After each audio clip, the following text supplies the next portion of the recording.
I have Will joining me on this episode to talk about the Entheos AI project. It's algorithmically generated AI artworks that are so mesmerizing that you could be staring at these pieces for absolutely hours. It's really cool. Will talks all about how the project came about and how these images are actually generated. Make sure you click that thumbs up, hit the subscribe button, click on that notification bell, and you hear more great content from us soon. Yeah, gotta do it like that. You've been listening to the Learn Cardano podcast. What's your background? Because we spoke when you saw some tweets that I put out about a trading bot that some of my team members had put together. So that they were working on that for ages, and I put you in touch with Tim. You spoke to Tim, right? Right, I did, yes. Really yeah, nice. So you spoke to him about the bot. I can't recall what the conversation was. Tim did tell me, but what was your background and what was your interest there? Well, so first let me say Tim was a really nice guy to meet with me and take the time. And what I was speaking to him about was this, I came into the space with 18 months prior. I had been working on a high frequency trading algorithm. So I was working with a professional trader, and we were working really hard on deploying AI in high frequency trading. Needless to say, that was sort of a failed venture. Yeah, it didn't go well. It's really tough. And even my conversations with Tim, he expressed like, hey, we've been working on this for years, and it takes a while to actually get it down. It's really, really tough. Yep. I lost about 20,000 in pursuit before I finally just got so beat up that I was like, maybe I should switch approaches here. But kind of a funny story that I've been telling is like at one point I was working really, really hard to deploy this algorithm as a state-of-the-art reinforcement algorithm at the time called proximal policy optimization. Sort of, pretty high-level algorithm. Yeah. And I had spent all this time preparing the data, training the model, and found that the model had converged on a solution. And what the solution was is that it had basically just learned to not take trades. Yeah, I got a kick out of that. So I basically at that point thought, maybe these AI algorithms are a little bit smarter than me. And I started thinking, like, if I had just taken that 20,000 and invested it in a project 18 months ago, I'd be doing pretty well right now. So that's when I decided to switch approaches and start looking for a really, a good project to invest in long term. And that's what led me to Cardano. That's pretty cool. The AI itself that you're working on was essentially told you and showed you the light. So stop, Will, don't do this, move on. Yeah, exactly. It had figured out that, maybe it was just smarter to hold your money. Yeah. So you're I'm assuming software programmer, but specifically working in AI algorithms. Is that correct? Yeah, so not professionally by trade. I kind of started getting into AI about 6 years ago, and just for professionally, I run a business in Northern California. It's an agricultural surveying, engineering, GIS business. And I started getting into AI about 6 years, looking for how AI might be able to apply to the business. And I just sort of dove down the rabbit hole. I fell in love with AI. And just it's been one of those things where it became an obsession. And I just literally read every book, every online course, went to conventions, everything I could do to learn more about AI. And I started reading all the academic papers and trying to code the algorithms from scratch. Yeah, and so it became a passion and a love. So it's been really fun to be able to use it in this way. Very cool. And I'm assuming you went down the same path and deep dived into Cardano as well at some point. I did. Yeah, I did. So, when I started looking for a project to invest in, I started researching the different blockchains and the math behind them. I took a deep dive into cryptography, consensus algorithms, how it all works, hash functions, the math, some of the fun math behind the blockchains. And that's what led me to Cardano. And I really fell in love with like this rigorous academic approach, the papers that they were publishing. And that's what, drew me to this project. I think that's the same reasoning with a lot of people. a project that actually explains, and you can clearly see that a large team of people have done so much research into one particular aspect of the blockchain, such as the consensus algorithm or the even the governance, like Project Catalyst or the treasury system. Having all that research really shows that people are thinking properly and thoroughly about these little tiny nuances, and everything is very well laid out. That's what attracted me to it as well. Yeah. So now, I guess from that, you wanted to start a project, obviously, on Cardano, and you decided on Entheos. Is that how it spawned out? Yeah. So, originally I had no idea what I was doing. I was just, learning and researching because I love math and because I love learning, what goes on behind the scenes and in the technology and stuff. And I even tried my hand at learning Haskell, and that's a whole nother rabbit hole. But 6 years ago when I started learning about AI, right away I was introduced. At that time, of course, AI art was a completely different thing, but I immediately fell in love with what I had, the stuff that I was seeing became a fascination. And so over the last 6 years of my research, I've always been sort of tinkering around with the algorithms and just sort of loving what I see in AI art. Yeah. In fact, I was sort of, up until I started this project, I was sort of wondering if other people found it as fascinating as I did, because I would show people in my day-to-day life and didn't quite get the same reaction that I felt. It's like, wow, look at this. It's like, yeah. I see some eyes in there and whatnot, but I just loved it, and I didn't know why I was so drawn to it, but when I came into the space of Cardano at that point, I was new to NFTs. I really didn't know a whole lot about them. So I started seeing a lot of the other NFT projects on Cardano. I fell in love with the artists. I fell in love with some of the collectors. I remember in my early days, just like parsing through people's wallets and like looking at all this amazing art. Yeah. And that's when it sort of dawned on me that like, what a cool thing it would be if people were interested in it, to bring AI into the space and to produce some of this algorithmically randomly generated art. And I was just at that point wondering if I would get, a reaction, if people were going to be even interested in it. And I was just blown away by right away seeing all the, the support and the people that were interested in it. So there was, at that point, just like just trying it out to see, if people would be interested in it. And, sure enough, they were. Yeah, I do remember that time. It was like maybe April-ish. I think when I first saw one of your first pieces. Is that correct? The right timeline, correct? Yeah, I think, I don't exactly know when we did the first pieces. I'd have to go back and look, but I think it was more like May. So yeah. Okay. Yeah. And really, at that point, it was just me minting on the early NFT maker and just sort of trying to do everything myself and just, producing these pieces. And if you go back and look at some of those earlier works, you can really see the progression of Entheos because, once I started putting energy into it, I learned so much and just grew so fast. So what were you seeing back then when you first were jumping into the NFT space? Which projects inspired you? What art pieces did you see that made you go, wow? I can't really think of anything in particular. I remember at one point it was in some space and I was introduced to Fahadukin, and for one way or another, I found my way into his wallet.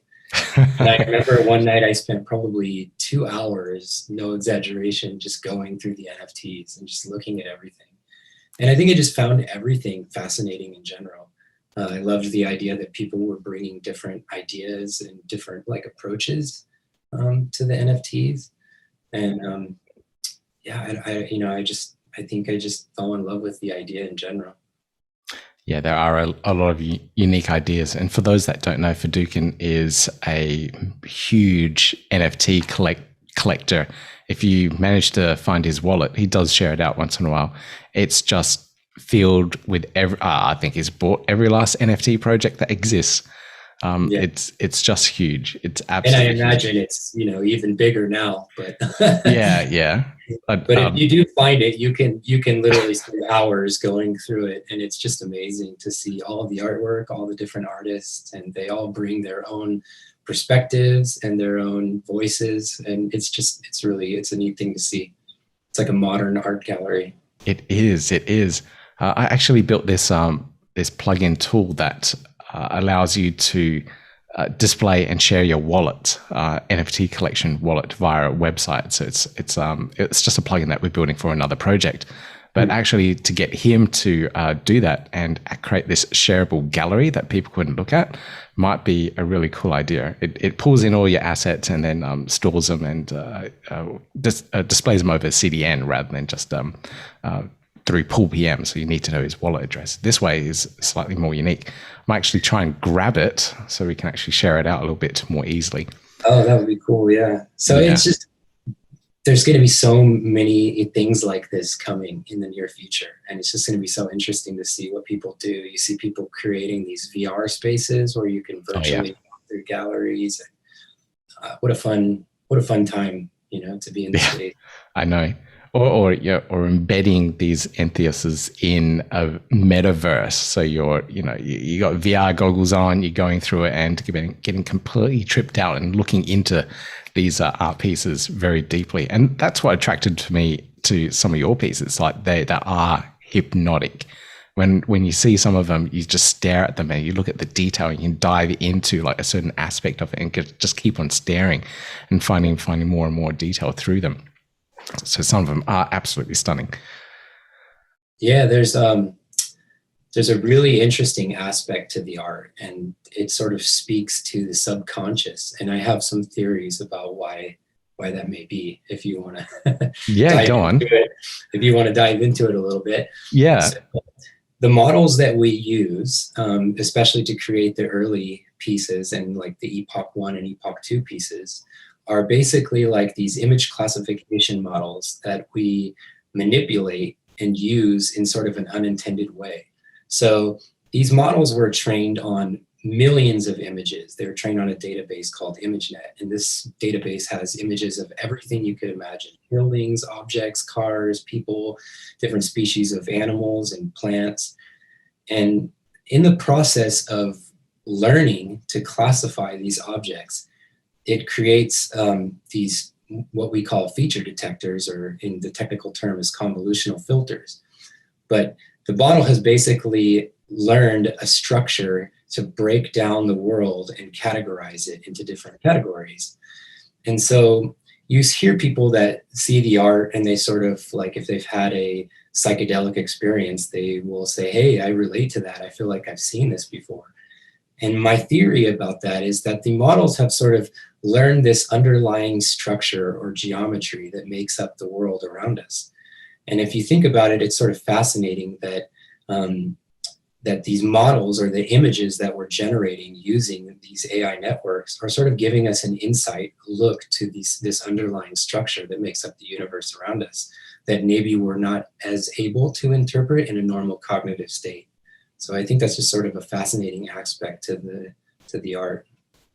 Yeah, discovering and I guess opening up that subconscious mind is a very interesting aspect of psychology, and yeah, maybe this is a window into it. So it's a very interesting aspect. Right, because as human minds are, AI models are, roughly supposed to be, conceptually based on how neurons in the human mind work. So it's conceivable that the human mind works in a similar way. And as neurons develop and form connections, you have similar sort of feature detectors, right? And so if you see something like an eye that you recognize, those neurons will fire, sending a signal to the other part of your brain saying, hey, that's an eye. So it's very conceivable that the AI models are maybe learning a similar underlying structure than the human mind is learning. So when this AI is generating this art, your subconscious mind, it's speaking directly to your subconscious mind. So in other words, it's not just something that looks cool, but there's actually some subconscious, some subconscious connection as well. Yeah, I love that because I had a conversation with someone. I can't remember who it was, but it was with the design of cars. There was a very ugly, I think it was a Ford Mondeo. I can't remember the brand exactly, but they decided to make the car aerodynamic and design it in a particular way where it looked like the front of the car was curved downwards, and it looked like it was like a sad face. And like you were saying, people are looking for particular patterns and recognitions. If you look at a car, it's kind of like got a mouth, two eyes, really smiley usually, Right. but or aggressive or something like that. This one here, this particular car looked really sad and depressed just with the way that was like modeled, because it was trying to be as aerodynamic and as efficient as possible. So the sales for that particular car weren't that fantastic. They were absolutely terrible. And they put it down to the pattern recognition in the human mind, where they looked at it and said that car is sad. I don't want to buy a sad car. So it's interesting. Yeah. And it's purely a subconscious thing. Like if you looked at the data behind it, it was an efficient car. It was aerodynamic. It was very well designed overall, technically designed, but it looked sad. So no one bought it. And, this is a whole area of research, right? I mean, people in marketing do so much research when they're developing their products and, commercials, because certain colors have emotional reaction, the way we combine colors and structures and shapes, all this happening behind the scenes, right, in our subconscious minds. So we're not, cognitively conscious of it, but nevertheless, if they're clever marketing techniques, they're able to tap into some stuff in our subconscious minds that we're not even aware of.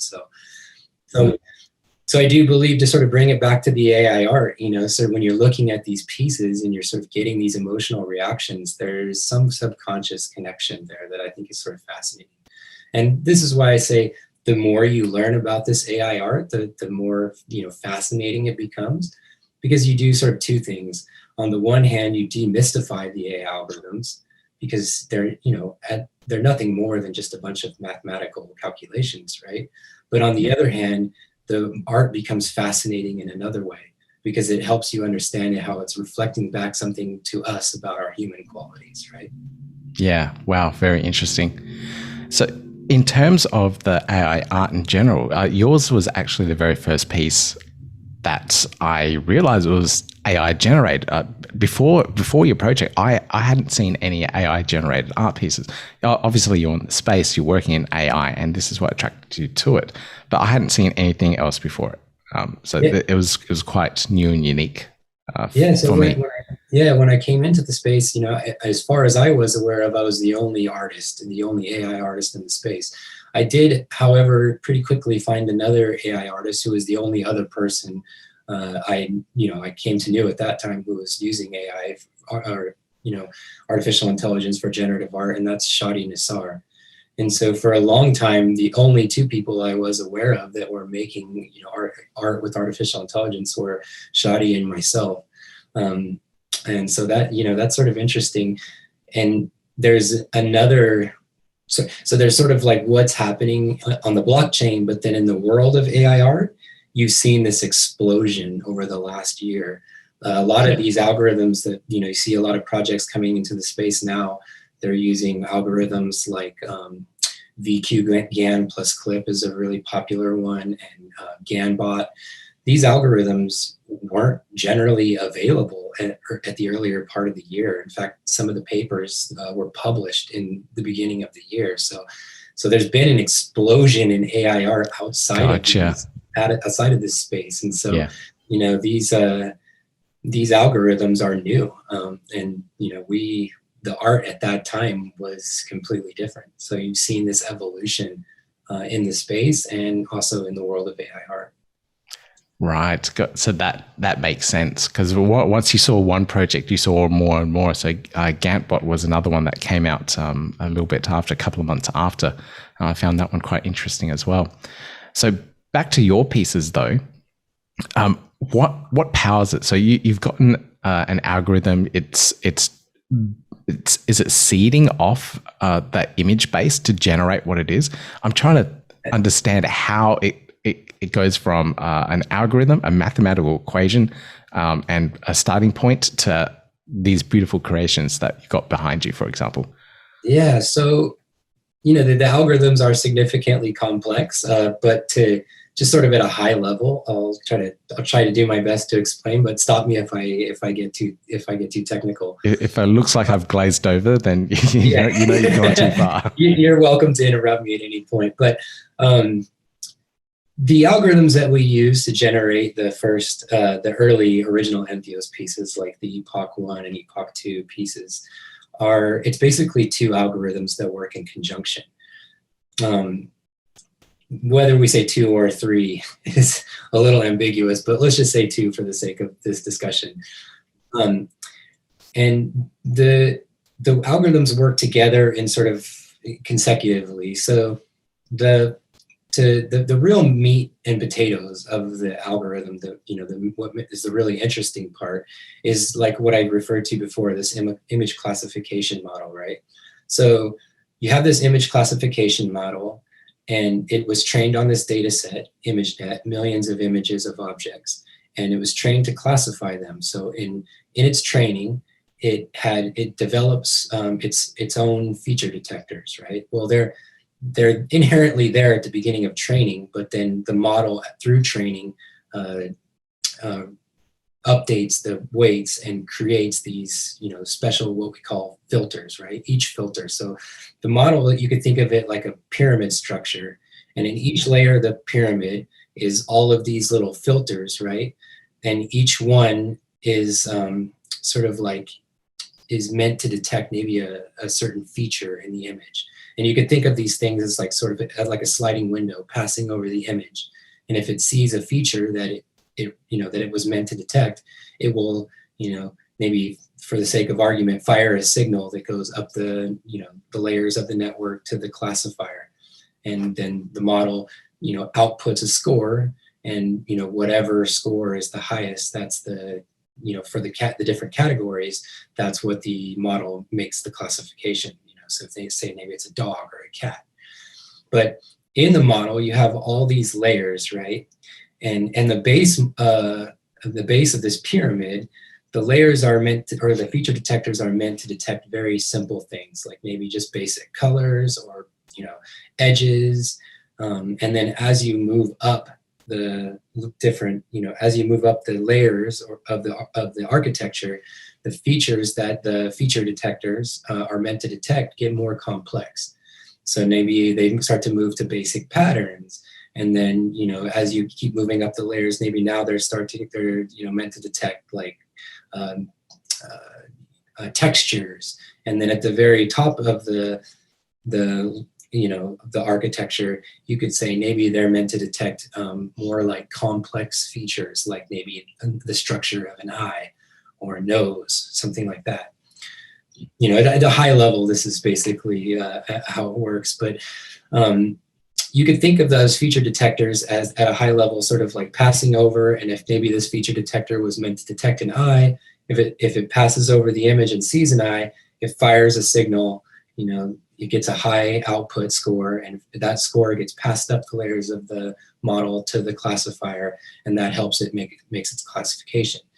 So what we do is we sort of manipulate this structure, or we sort of take this model that's been pre-trained and we manipulate it, and we manipulate it by sort of, instead of giving it an image like of a dog or a cat and asking the model to classify that, we give it some nebulous image, right? Like a color blob, or it could just be a random noise. And then we activate sort of like one of those feature detectors in a specific way, depending on what we want to see. So say, for example, if we wanted to see eyes, we would activate the feature detector that's maybe meant to detect eyes. And we would ask that model to sort of hallucinate on the what we call the canvas image, right? Or the seed image. And then it sort of, so there's this concept, there's this phenomenon called pareidolia. And pareidolia is like, it's a human phenomena where we tend to recognize things that, like if we look at a cloud structure, we maybe see something there, or you see these examples of people seeing the Virgin Mary and some toast or something like that. So we basically do like an algorithmic pareidolia with the model, where we ask the model to, what do you see in this nebulous structure, right? And then we sort of update the pixels of that image just a tiny amount. And we do that in an iterative process over thousands of iterations. So you could think of it roughly like asking a artist to look at a cloud and see what, ask the artist, what do you see in the cloud? And sort of update the features in the cloud to be a little bit more like that, hallucination that you see, and do that, thousands of times until it slowly starts to bring out that hallucination. Wow. And we control the hallucination by activating the filters in a specific way, right? In an intended way. So we find the features, we find the filters that we think will make, a fascinating or interesting image. We activate those filters, and then we ask the model to hallucinate on this sort of like nebulous blob, that's where it gets into the two different algorithms, right? One of them sort of generates this color blob, but just for the sake of argument, we have one that generates sort of a canvas image that's sort of like just a color blob. And then we ask this other model to hallucinate on that color blob, and we activate the certain feature detectors in the model to bring out the features that we want, and we iterate that process thousands of times until it sort of brings out this fascinating looking image. So I don't know how I might have got a little technical there, but hopefully that was understandable. No, that was understandable. So the two layers, you got the canvas, and then you got the other algorithm that hallucinates on it and then generates an image progressively over time. How long does it take then to actually generate one of these? So you give it a seed, you give it the variables, the filters that you are wanting it to hallucinate on, generates the images. How long does it take to generate one? I think it takes about 6 minutes to generate one now that the code's all written and everything's done. So during the minting process and the purchasing of these collections, were they being generated on the fly? No, so we had to pre-generate the image before minting, which was, I struggled with that a lot because, I came into this project with the idea of I wanted to give people as much agency over the algorithms as possible. Yeah. I wanted to be able to give them the ability to manipulate the parameters and affect the artwork that they get. But, the reality sort of set in as I began doing the project. And then, as I thought about doing something like that at scale and generating thousands of images, it quickly became unfeasible. So I had to settle in on like, well, how do we give people the feel that they're, influencing the art they get, but, then we still would have to pre-generate the images. And just to give you an idea of like some of the compute and power that was involved in generating the images, before the release of Epoch 3, we started spinning up virtual servers to generate the art. We spun up, I think it was over 32 virtual servers, all of them with high-end GPUs. And, we ran these things for over a week. And so the compute alone to generate the artwork for Epoch 3 costs well over $10,000, maybe more like $15,000. And I calculated that, if I was to try to do this on my personal machine, which is a really powerful machine, it would have taken something like over 135 days, So it's just an immense amount of compute and power that was needed to generate the works.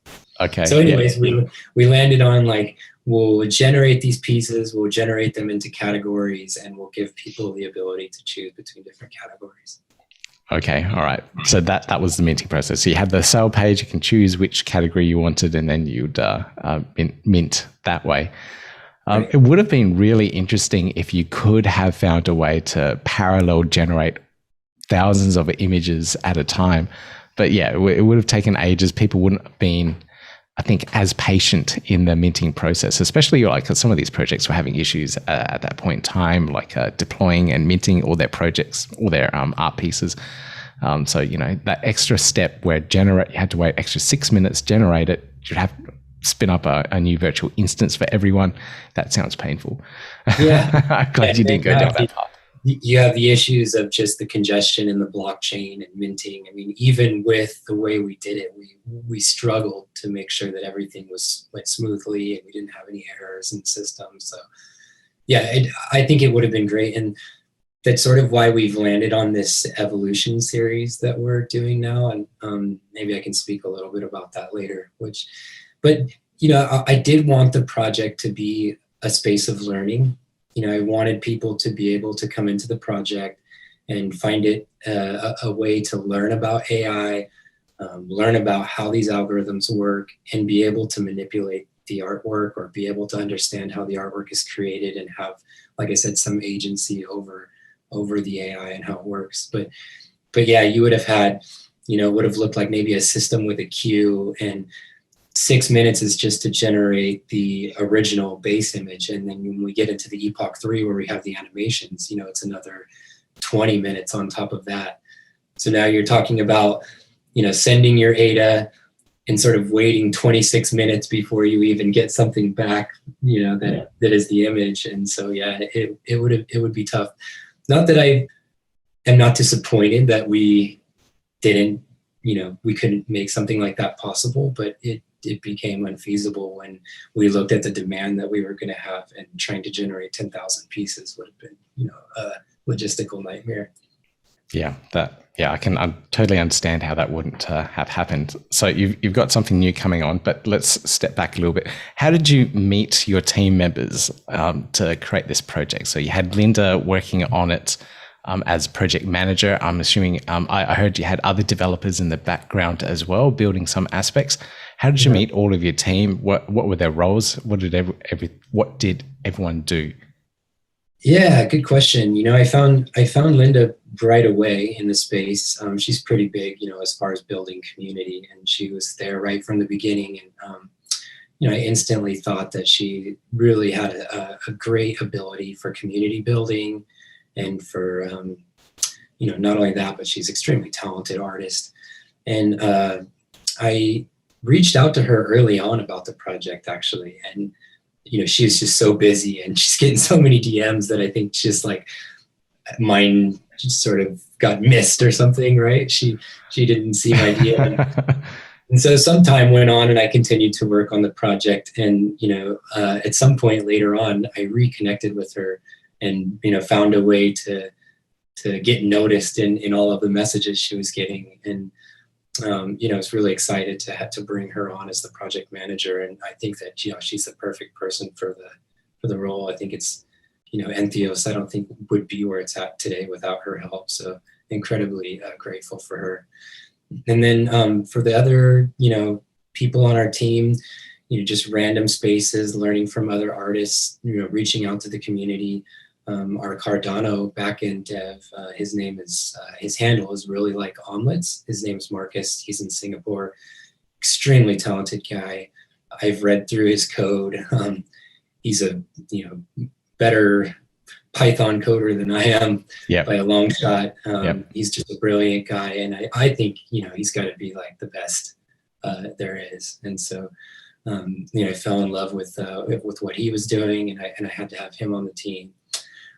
Then we have, a JavaScript backend, a web backend developer. He's a local guy for me, or closer by. He lives in California. And then, we have some other people on the team with helping with marketing and stuff like that. But yeah, that's, I think as far as finding the team, if anyone's out there looking for, how to find a team, you got to get out there in the communities, ask questions, ask people, in projects that you see, you like what they're doing, ask them who they're using, and just try to reach out and meet people. Yeah, it's all that networking, especially in the early days as well. We were all so fresh. I think no one's really built that many projects, so finding the right people was key. And you're lucky you stumbled across the right people. Yeah, I mean, we're still a bit early, so if you're lucky and you get out there and you try to ask questions now, and then maybe hopefully you'll be able to find them before they get too busy. Yeah, incredibly. So what's next? What you've gone through 3 big releases of the project, Epoch 1, 2, 3, and the last one, Epoch 3, the generative one, where you can see actually animate and morph into a final image, which I thought was absolutely amazing. Yeah, it's fun. What's next for the project? What are people doing? I'm assuming they're trading them on the secondary market, and you're coming up with some new ideas. What's next? So I'm really excited about where we're going with the projects from here because, we're finishing this huge generative series where we release thousands of pieces. And, finishing up this series, we're going to move to a place where we're producing much smaller drops of work that we get to really put a lot more time into. So we wanted to do the generative series. The whole idea behind the name generative series is like, anybody can come in and sort of generate this randomly unique art.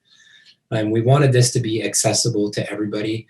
We wanted, everybody in the space to have a chance to get a piece from, the first, large scale AI generated artwork on Cardano. But we also want to move away from that now into doing like smaller drops where we really can focus on putting a high amount of attention, compute, power, and tech and everything into each individual piece that we produce. Because the reality is when you're producing 10,000 pieces, you really can't give each and every piece a lot of attention, right? There's a lot of pieces in those drops that I've never seen and may never see. And so I really am excited about moving into a space where we're going to be over the next 6 months to a year, we're going to be doing these collectors series drops, and they're going to be in drops of 250 pieces only, and they're going to be available, to holders of Entheos NFTs before the general public. So generally speaking, they're not going to be available to the general public, and they're going to be 25 sets of 10. And each of the 25 pieces is going to be a unique piece generated from one of the signature pieces that was released in the generative series. And so we're going to do, these 250 piece drops of these 25 pieces, and we're going to do one of these every few months, right? So each one of these collector's series drops, we're going to really get to focus in on these 25 pieces. And we're going to, bring in some really cool tech. And then we're going to, really get a chance to put a lot of time and energy. So I'm really excited about that moving forward. Very cool. Very cool.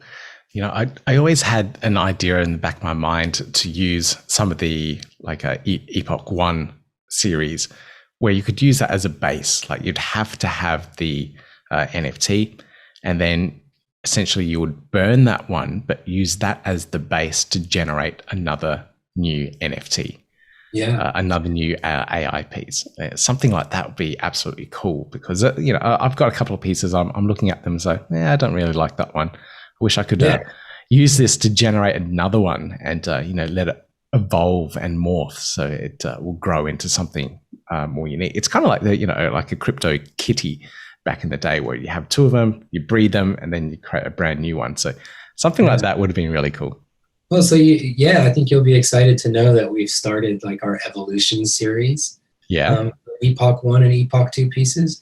So you can actually at this point go into our Discord, and we open up a queue about every 24 hours, and you can take those early Epoch 1 and 2 pieces that maybe are less appealing, drop the token IDs in the queues, and in about 24 hours we'll generate an animated piece from it. And so, my God, okay, I didn't know that. Got to jump on the Discord and get that thing sorted then. Yeah, it's pretty cool. In 24 hours we'll come back to you with basically an option of 2 different animations. So we show you the last frame of 2 different animations, and you get to choose. Again, trying to give people as much ability to have some control over the artwork they get. So you'll get to choose between 2 different animated pieces, or you can opt to just keep the NFT as is. And then once you choose, between one of the animations, it takes about another 24 hours, and we'll update the NFT to have that animation. So that's one of the options that we have for evolving the E1 and E2 pieces. And then the other option that we have is something called the Phoenix editions, this is a community organically grown idea that was brought to us by the community. And it was pretty cool. We had a vote and the community voted, and they adopted this idea of burning some of the early NFTs to create a really unique and fascinating new piece that we haven't started doing yet, because part of it is that this will start after we finish Epoch 3. So a couple options there to evolve the early works. Yeah, wow. Okay.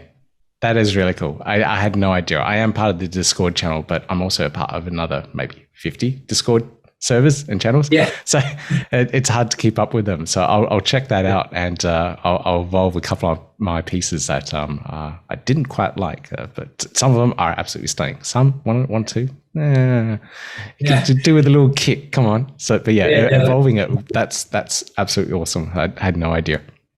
Yeah, and that's, I understand. Like there are, when you're generating, these pieces were randomly generated, they're completely unique. So as much as I tried to set up the models to produce something beautiful every time, when you're producing 10,000 pieces, inevitably some are going to come through that are less than appealing. So, I always put it out there to the community that I would be happy to rerun the algorithm. And a lot of people took advantage of that. And I was surprised that more people didn't, honestly. But now we have this ability to evolve them. And, another thing that I'll throw out there is it's free. So no cost for that. You just pop into the Discord and jump in the queue, and, we're happy to do it. That is very cool. And I have to say that's one of the biggest things about your project. It's the community that was built up behind it. And, immediately after minting, you could see that community building and, the excitement around it. I think Linda did an absolute fantastic job of building that community behind it as well. Absolutely, yeah. And she's just had, input into the project in so many ways. Like she's helped us, structure how we were going to do the drops, how many pieces, the timing. She helped us in the beginning sort of navigate how we were going to make the buying experience interactive and fun. So she's had an enormous amount of input into the project. Yeah, I remember one thing that wasn't clear was the price in the very first drop. So people were directed to the landing page where they could see the address and interact with it. But then people were asking, I was asking, what was the price? And how much do I send? But I think that was fixed up pretty quickly after that. Yeah. I don't remember that particular issue, but we had so many things, we were. you guys would have been up all night, trying to perfect that entire process. Oh, we were, I think before every single drop, I think I spent at least one sleepless night, if not two. And it was just, it seemed like our plan every drop was to have everything ready to go, 2 days before launch. And just the amount of work that goes into something like this, inevitably it came down to pulling an all-nighter before the drop almost every single time. So you'd think you learn, and that's going to be one of my questions. I wanted to ask, what were some of the really big learnings? If someone else wanted to do a large drop like this, what advice could you give them to prepare for it? What was your biggest learnings out of this, so you can share it with the rest of the community? That's a really good question. And I think part of it is just to sort of not panic, right? Because there were many moments throughout that experience where, the whole team could have freaked out and just lost our composure. But I think the important thing was that, we had a really, really good team. The entire team handled themselves really well under pressure. And we had to make some hard decisions. Like in the second drop, we had to make a decision to push it back by a couple hours. And, to the community at large, it probably sounds like no big deal, right? But to our team, everybody was, this is probably seemed like a bigger deal than it was. But when you're dealing with issues of security and, people's money and making sure, that artwork gets out there and beautiful artwork gets out there, and you're not sending out a bunch of mistakes or repeated works or something like that, we really had to come together as a team and make hard decisions and say, hey, look, we would rather, put this off or even postpone the drop completely than try to rush into it and do something that would jeopardize security or, just put out a bunch of artwork. Because if you do something like that, you can't take it back, right? So if you go out and you start misplacing people's ADA or losing transactions or sending out a bunch of just garbage artwork or with a bunch of mistakes, I think it's for a project, right? It would be a lot harder to take something like that back than to just take your time, be patient, be calm, and understand that, you know, the community will support you, and it's better to play it safe, I guess, and take your time. Okay, that's some good advice. I know a lot of people try and rush these things out and create the hype, and you know it's got to be launched at X time. And but yeah, if you just take your time. I will say Linda's she's a good manager, and she was very adamant about sticking to the timeline. So yeah, we did our best, but we I think there's an important aspect to that too. You know, I think you should try as much as possible to give the community a timeline and stick to it. But it shows the professionalism, that's for sure. Yeah, but at the end, you know, it gives people a chance to prepare for the drop and know when it's coming.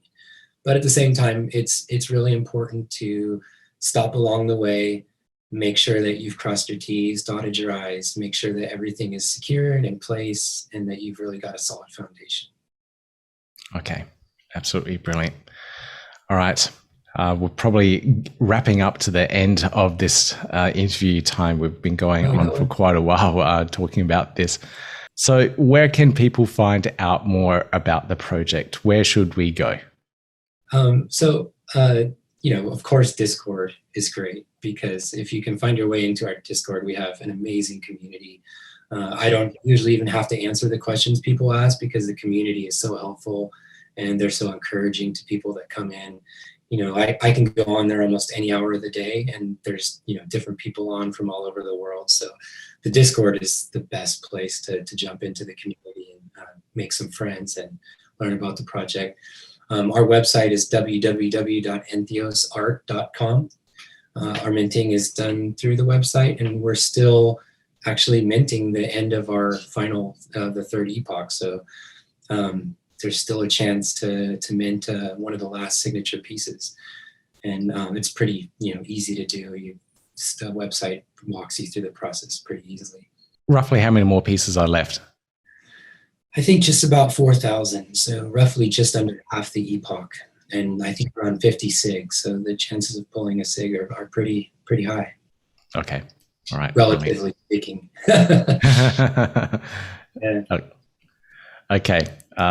William, thank you so much for joining me on the podcast. It's an absolute pleasure to finally chat to you and learn more about the project, understand how these images are generated, and see and listen to that progressive journey of all these drops as well, and all the learnings and everything that you could share with the community. Yeah, absolutely. You know, and really quickly, I want to say, you know, I came into the space of Cardano however many months ago, and watching your podcast was one of my first introductions to the space. So I'm learning about stake pools and staking and how to, what to do with my ADA. And so, you know, how surreal it is to be, you know, this many months later, and here I am sitting across from you as a featured guest. So it's quite an honor. That is pretty cool. It's again an evolution, and you're part of the community. So yeah, you're here to stay. Thank you. Honored to have you on. Yeah, thank you. It's been a pleasure. This is definitely one project that I have way too many NFTs of. In fact, please stop asking me for NFT interviews. I end up buying way too many of them. Just happens. I usually interview NFT projects that I like, and I end up buying them as well. So it's just a very large NFT collection I've gained over the last few months. But hey, you know, at least I like what I'm collecting. But please give us that thumbs up, click that subscribe button, hit that notification bell, and you hear more great content from us soon. But if you really want to help out with this podcast series, please consider delegating to our stake pool, ADAOZ. The links to it are down below. You can find out all about our stake pool and how you can help with the continuation of our podcast series. Until next time. Yeah, gotta do it like that. You've been listening to the Learn Cardano podcast. Gotta get it hype. Crypto is what we like, but this is not investment or financial advice. Gotta do your research, cause it's risky. We know it is. This show is educational and it's informative. Crypto's the future, really, it ain't no debating.